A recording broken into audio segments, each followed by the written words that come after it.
भाजपा से अगर बात नहीं बनी तो चिराग पासवान की लोजपा एक बार फिर से टूट सकती है। नमस्कार, द इंडिया टॉप देख रहे हैं, मैं हूं आपके साथ बिरजू सिंह। सबसे पहले अगर आप मेरे वीडियो को यूट्यूब पर देख रहे हैं तो यूट्यूब चैनल को सब्सक्राइब कर ले, फेसबुक पर देख रहे हैं तो फेसबुक पेज को लाइक कर ले, फॉलो कर ले। दरअसल भारतीय जनता पार्टी और चिराग पासवान की बीच बातचीत जो है वो बनता नहीं दिख रहा है। इसका सबसे मजबूत कारण यह बताया जा रहा है कि चिराग पासवान की महत्वाकांक्षा इतनी बड़ी है जिसे भाजपा पूरा नहीं कर सकती है।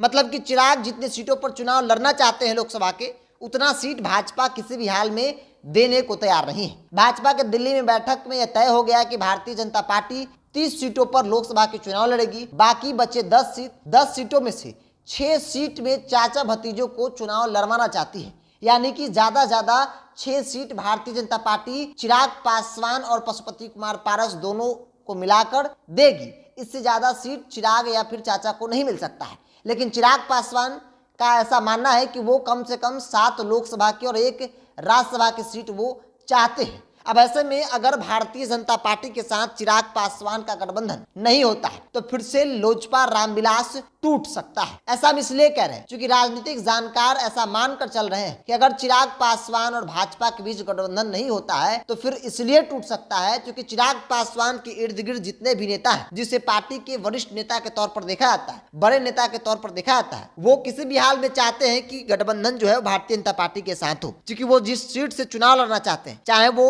लोकसभा का हो या फिर विधानसभा का, वो भारतीय जनता पार्टी का गढ़ माना जाता है। अगर पार्टी भाजपा के साथ गठबंधन नहीं करती है तो फिर उन्हें कोई बड़ा फैसला लेने पर मजबूर जो है होना पड़ेगा। क्योंकि राजनीति करनी है तो अपने समीकरण, जातीय समीकरण सबसे बड़ी बात होती है। ऐसे में जिस सीट से चिराग पासवान की पार्टी के नेता लोकसभा और विधानसभा का चुनाव लड़ना चाहते हैं, वो ज्यादातर सीट जो है वो भारतीय जनता पार्टी या फिर भारतीय जनता पार्टी का प्रभाव वाला क्षेत्र माना जाता है। ऐसे में कहा जा रहा है कि वो तमाम नेता ये सोच रहे हैं, ये चाह रहे हैं कि किसी भी हाल में भारतीय जनता पार्टी के साथ चिराग पासवान का गठबंधन हो ताकि वो आगे चुनाव लड़े और चुनाव जीत सके। और यही बड़ी वजह है जो कहा जा रहा है कि चिराग पासवान की पार्टी एक बार फिर से टूट सकती है। इससे पहले आपने देखा कि चिराग पासवान की पार्टी ही नहीं बल्कि परिवार भी टूटी। रामविलास पासवान के निधन के बाद पार्टी में भगदड़ मची, परिवार टूटा और तमाम जो सांसद थे चिराग पासवान को छोड़कर पशुपति कुमार पारस के साथ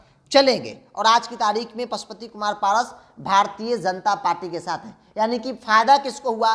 भाजपा को हुआ। एक बार फिर से अगर ऐसी परिस्थिति बनती है तो फायदा भारतीय जनता पार्टी को ही हो सकता है। क्योंकि तमाम जो नेता छोड़ेंगे इस उम्मीद के साथ छोड़ेंगे कि हमें तो चिराग पासवान की पार्टी में कुछ नहीं मिलेगा अगर गठबंधन नहीं होता है, तो ऐसे में उन्हें अगर कुछ मिलता है तो वो भारतीय जनता पार्टी ही उन्हें कुछ दे सकती है। और यही बड़ी वजह है जो कहा जा रहा है कि चिराग पासवान का गठबंधन अगर भाजपा के साथ नहीं हुआ तो फिर जो तमाम नेता हैं इनके पार्टी में बड़े बड़े नेताओं के तौर पर पहचान जो होती है, कहा जाता है कि पार्टी के वरिष्ठ नेता हैं, सीनियर लीडर हैं, वो इनका साथ छोड़ सकते हैं।